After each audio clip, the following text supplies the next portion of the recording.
pas mal de questions. Dis-moi, est-ce que tu voulais parler d'un truc en particulier? Non, non, non, je t'écoute. Je On a réponds. eu pas mal de questions sur l'âge. En prenant de l'âge, je dors moins.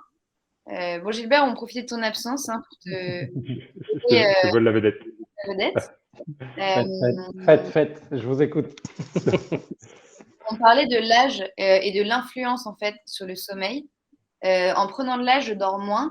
Mais est-ce que ça a un rapport? Est-ce que c'est inévitable? Comment je fais lorsque je vieillis pour continuer à bien dormir? Alors, avec l'âge, effectivement, le temps de sommeil diminue. Il n'y a qu'à voir hein, à la naissance, lorsque l'on naît, les temps de sommeil sont proches de 20 heures par jour, j'exagère, mais voilà. Tandis qu'on va être autour de 10 ans à 10 heures de sommeil par jour, 8 heures autour de 25 ans. Donc, le temps de sommeil va diminuer progressivement avec l'âge. Et en plus, il va s'alléger. On va avoir comment? On sait pourquoi? Alors, pas forcément, mais alors, on va avoir moins de sommeil profond, moins de sommeil paradoxal, mais il y a beaucoup de facteurs qui rentrent en compte, notamment il semblerait, sur ce qu'on perd en termes de matière, notamment neuronale. Il faut savoir aussi qu'on va être moins sensible à la lumière parce que la cornée peut se pacifier. On va avoir aussi moins de cellules qui vont capter la lumière, donc les cellules ganglionnaires à mélanopsine sont moins nombreuses avec l'âge. On perd énormément de capacité à réguler notre sommeil.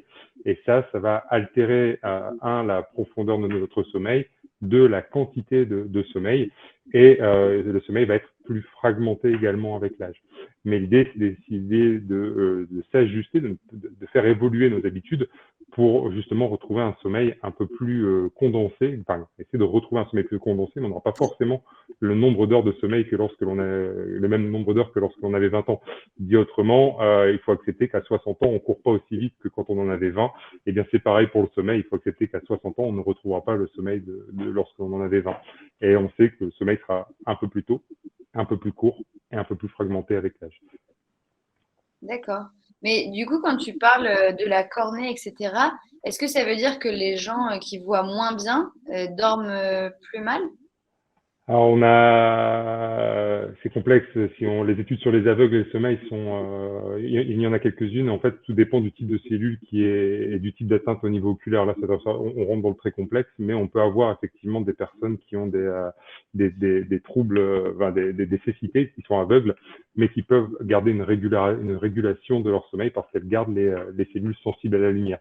Tandis que d'autres, sur d'autres types d'atteintes, n'auront plus la régulation de leur sommeil et auront tendance à avoir un moins bon sommeil. D'accord.